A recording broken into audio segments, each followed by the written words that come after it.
Hello दोस्तों, मैं हूं आदिल और स्वागत है आपका मेरे चैनल गीकी क्लाउड में। तो आज मैं आया हूं एक और नए वीडियो के साथ। तो इस वीडियो में बात करने वाले हैं कि आपको स्मार्टफोन में कितनी रैम चाहिए होती है जिससे कि आपका स्मार्टफोन एक बहुत अच्छा एक्सपीरियंस दे सके बिना किसी लैग के।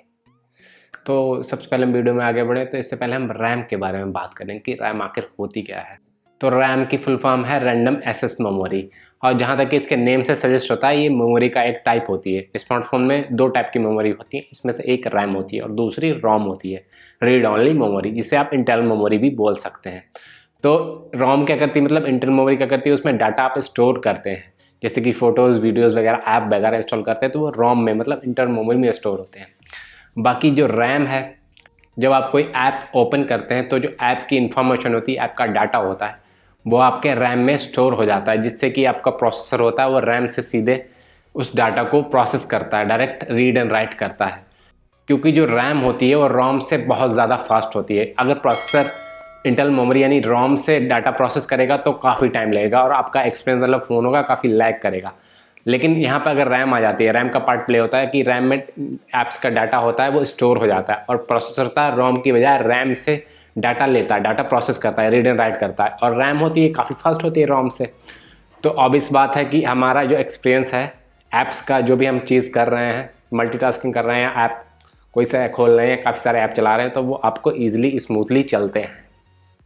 जैसे कि मैं आपको एग्जांपल से समझाता हूँ कि आपके पास एक अलमारी है, उसमें बहुत सारे कपड़े भरे हैं, लेकिन आपको कुछ कपड़े ट्राई करके देखने हैं। तो आप अगर डायरेक्ट अलमारी पर जाएंगे, फिर एक शर्ट चूज़ करेंगे, पैंट चूज़ करेंगे, ट्राई करेंगे, फिर वापस रखने जाएंगे, फिर एक निकाल कर लाएंगे, तो बहुत सारा टाइम टेकिंग प्रोसेस होगा। तो इसकी बजाय आप कर सकते हैं कि 2-3 शर्ट या पैंट जो आपको ट्राई करनी है वो उठा के ले आइए और टेबल पर रख लीजिए, वहाँ से उठा के आप ट्राई करते रहिए। तो सेम काम है यहाँ पर। अलमारी हो गई हमारी रोम यानी कि इंटरनल मेमोरी, और जो टेबल हो गई वो रैम। तो रैम में क्या, और जो कपड़े हो गए वो हो गए ऐप्स वगैरह। तो जो स्मार्टफोन है उनमें जो ऐप्स होते हैं वो इंटरनल मेमोरी पर स्टोर होते हैं और बाकी सारा डाटा भी इंटरनल मेमोरी यानी रोम पर स्टोर होता है।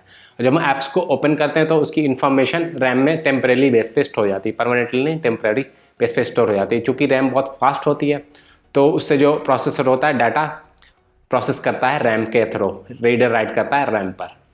तो इससे हमारा जो एक्सपीरियंस होता है काफ़ी अच्छा हो जाता है। यही रैम का काम है। और डिफरेंट टाइप के ऐप्स होते हैं, जितना हैवी ऐप होगा उतनी ज़्यादा रैम वो कंज्यूम करेगा। अब आते हैं ऑपरेटिंग सिस्टम्स की तरफ कि अलग अलग ऑपरेटिंग सिस्टम होते हैं, वो रैम को अलग अलग तरीके से हैंडल करते हैं। जैसे कि हम iOS की बात करें, जो कि एप्पल का एक ऑपरेटिंग सिस्टम है आईफोन्स के लिए।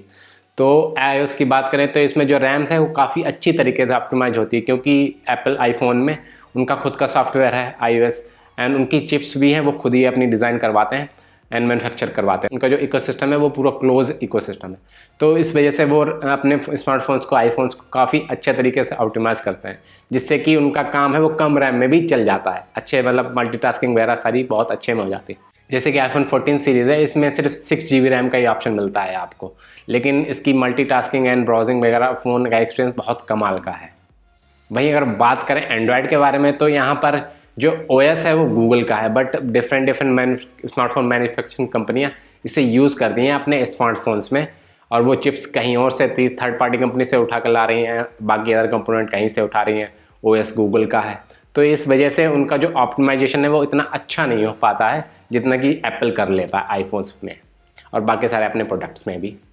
तो इस वजह से जो एंड्रॉयड में रैम का ऑप्टिमाइजेशन है वो इतना अच्छा नहीं है आईफोन्स की iOS की कंपेयर में।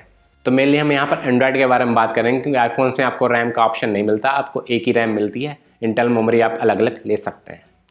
और बात करें अब एंड्रॉयड की, तो इसमें आपको क्या कितनी रैम लेना चाहिए, क्या आइडियल कॉम्बिनेशन है, इसके बारे में हम बात करेंगे। तो सबसे पहले हम बात करें कि आपको कितनी रैम चाहिए होगी एक स्मार्टफोन, जिससे कि आपका एक्सपीरियंस काफ़ी अच्छा हो और आपका फ़ोन काफ़ी अच्छा चल सके।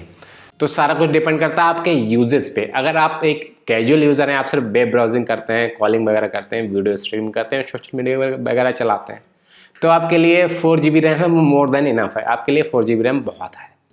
बाकी अगर आप थोड़ी हल्की फुल्की गेमिंग भी कर लेते हैं और ये सारे काम भी करते हैं, थोड़े बहुत ऐप्स और ज़्यादा चलाते हैं, तो आपके लिए 6 GB रैम काफ़ी रहेगी।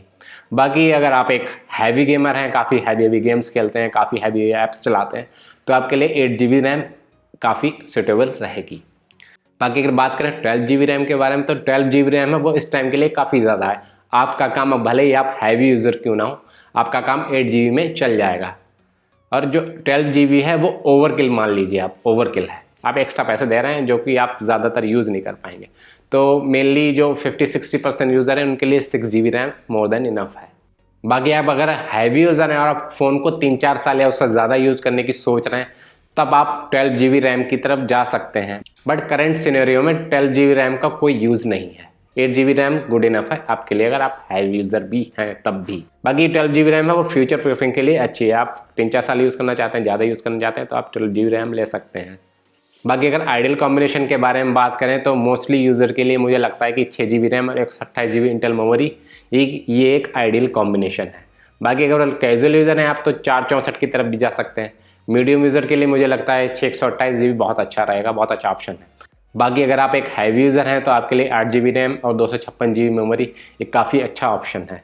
लेकिन अगर आपको 8 GB के साथ 256 GB वाला वेरिएंट नहीं मिल रहा है तो आप 12 GB 256 GB वाला वेरिएंट ले सकते हैं, वो भी सही रहेगा फ्यूचर प्रूफिंग के हिसाब से। तो अगर आपको एक बहुत अच्छा एक्सपीरियंस चाहिए फ़ोन में तो आपको ये मेन 3 कंपोनेंट है, इनका ख्याल रखना पड़ेगा। सबसे पहले आता है प्रोसेसर, उसके बाद रैम एंड उसके बाद रोम। अगर ये तीनों चीज़ें काफ़ी अच्छी रहेंगी तो आपका फ़ोन है वो बहुत अच्छा चलेगा। तो आपके फ़ोन में रैम तो होनी चाहिए सूटेबल, बट प्रोसेसर एंड रोम भी ज़्यादा होनी चाहिए एंड प्रोसेसर भी अच्छा होना चाहिए।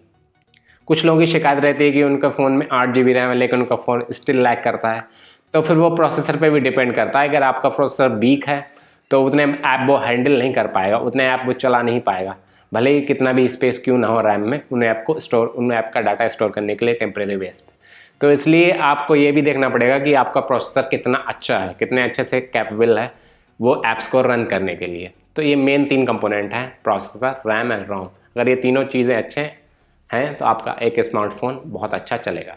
तो चलिए इस वीडियो में इतना ही। अगर आपकी कोई क्वेरीज हैं तो आप कमेंट सेक्शन में कमेंट करके पूछ सकते हैं और आप मुझे सोशल मीडिया पर फॉलो कर सकते हैं। और अगर आपने मुझे अब तक सब्सक्राइब नहीं किया तो आप चैनल को सब्सक्राइब भी कर सकते हैं ऐसे और वीडियो देखने के लिए। तो चलिए मिलते हैं आपसे अगली वीडियो, तब तक के लिए goodbye, take care and piece.